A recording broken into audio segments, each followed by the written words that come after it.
পথ মোরা দিয়ে মনোপ্রাণ, চারিদিকে শুনি রূপালীর জয়গান।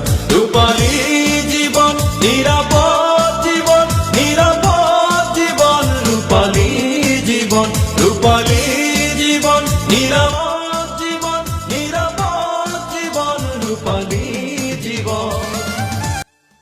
ছুটে চলছে আমাদের অফিস ট্যুরের বাস সাগরকন্যা কুয়াকাটার উদ্দেশ্যে। চলতে চলতে মাঝপথে একটু নাস্তার জন্য ব্রেক নেওয়া হলো, কেক, ডিম, কলা। এর মধ্যে আমরা আবার অফিসের পক্ষ থেকে যে লটারি সিস্টেমটা করা হয়েছে, মানে জনপ্রতি একটা করে লটারি নিতে পারবো, তো আমরা মা ছেলে 2টা লটারি নিয়ে নিলাম। আমার ছেলে আমার থেকে অনেকটা পিছনে বসেছে তার ফ্রেন্ডের সাথে, তো বারবার আমি উঠে উঠে ওর কাছে আসছিলাম আর দেখতেছিলাম যে ও ঠিক আছে কিনা, ওর কোনো সমস্যা হচ্ছে কিনা। আর পিছনে এসে আমি আরেকটা সুন্দর দৃশ্য দেখলাম, সেই হচ্ছে আমাদের একজন স্যার তার ওয়াইফ খুব সুন্দরভাবে ঘুমোচ্ছে। দৃশ্যটা দেখে একটু ভিডিও করে নিলাম। একটা সময় দেখি সবাই প্রায় ঘুমোচ্ছে, কিন্তু আমার চোখে ঘুম নেই, অনেক জোরে গান বাজতেছিল। আর এই যে সবচেয়ে বড় যে দুর্ঘটনাটা, সেটা হচ্ছে মাঝপথে এসে আমাদের বাস নষ্ট হয়ে গেছে। আমাদের বাস নষ্ট হয়ে যাওয়াতে এখানে অনেকটা লেট হয়েছে। আর এদিকে আমার ছেলে কোত্থেকে যেন একটা ফুল এনে আমার হাতে ধরিয়ে দিয়েছে। ফুলটাকে নিয়ে অনেকগুলো ছবি তুললাম, ভিডিও করলাম। আমার কিন্তু বোরিং লাগছিল না, অনেকেই বোর হচ্ছিল যাদের ছোট ছোট বাচ্চা আছে, যেহেতু অনেক দূরের রাস্তা। তারপরে আল্লাহ আল্লাহ করতে করতে আমাদের বাসটা ঠিক হয়েছে, প্রায় 1-1.5 ঘন্টা সময় নিয়েছিল। বাড়ি থেকে ভালো হতো, চলো তোমার বাড়ি পৌঁছাই দিয়ে আসি, যাবা?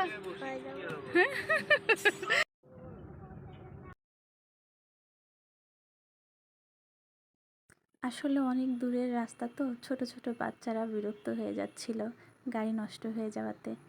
এই তো আর হয়তো বেশিক্ষণ নেই, আমরা আবার ছুটে চলছি। আর বাইরের দৃশ্যগুলো দেখছি, ভীষণ সুন্দর লাগছিল। অনেকগুলো ব্রিজ পার হয়েছি, বড় বড় নদী পার হয়েছি, এসব দেখছিলাম। তারপরে কিছু দূর যাওয়ার পরে শুনলাম আমাদের ভাগ্যে আরও একটা ভোগান্তি বেঁধে গেছে, সেটা হচ্ছে বাস এই স্ট্যান্ডে এসে থেমে গেছে। তো আমাদের সাথে আরেকটা যে বাস ছিল, সেই বাসটা ওই যাত্রীগুলোকে হোটেলে নামিয়ে দিয়ে আবার আমাদের নিতে আসছে। তো আমরা এই বাস থেকে নেমে এখন আবার সেই বাসে উঠে যাচ্ছি হোটেলে পৌঁছানোর জন্য। মানে ভোগান্তির পর ভোগান্তি। তারপরে জাস্ট যেভাবে বসছিলাম সেই পজিশনেই বসি।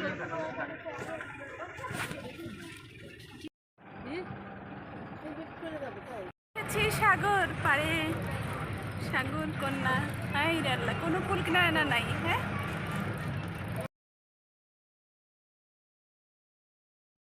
তো ফাইনালি বহু অপেক্ষার পরে আমরা চলে এসেছি আমাদের হোটেলের সামনে।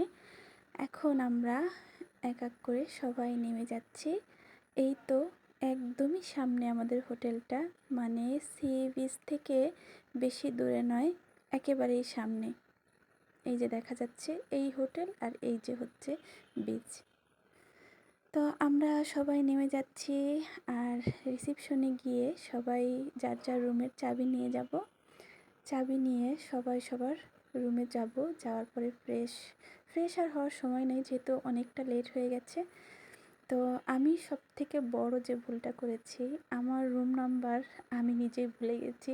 অথচ 1 সপ্তাহ ধরে আমি সবাইকে সবার রুম নাম্বারের কথা বলছি, কিন্তু আমার নিজেরটাই ভুলে গেছি।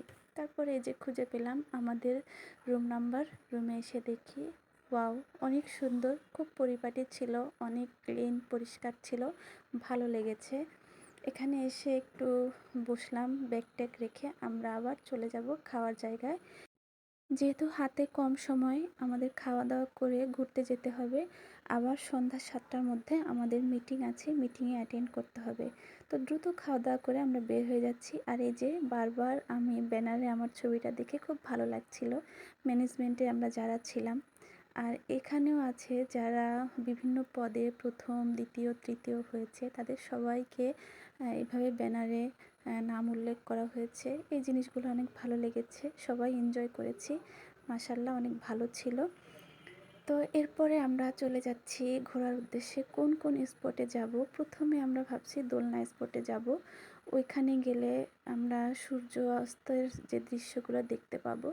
আর হচ্ছে অনেক ছবি তুলতে পারবো। বাস আমরা বের হয়ে গেলাম।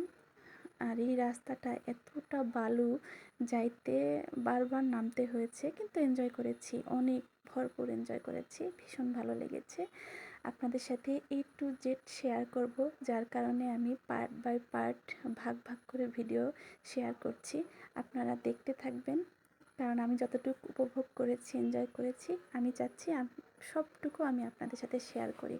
এই জায়গাটা হচ্ছে মূলত দোলনা স্পট। এখানে এত পরিমাণে দোলনা আছে আর খোলা জায়গায়।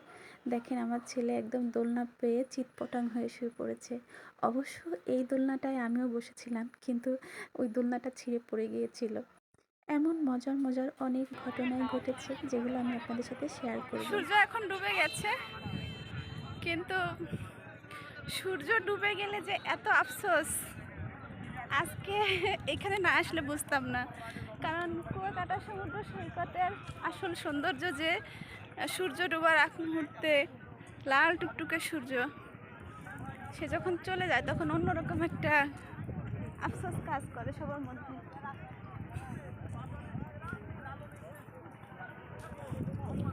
আমার ছেলের খবর নাই, সে আলাদা, আমি আলাদা।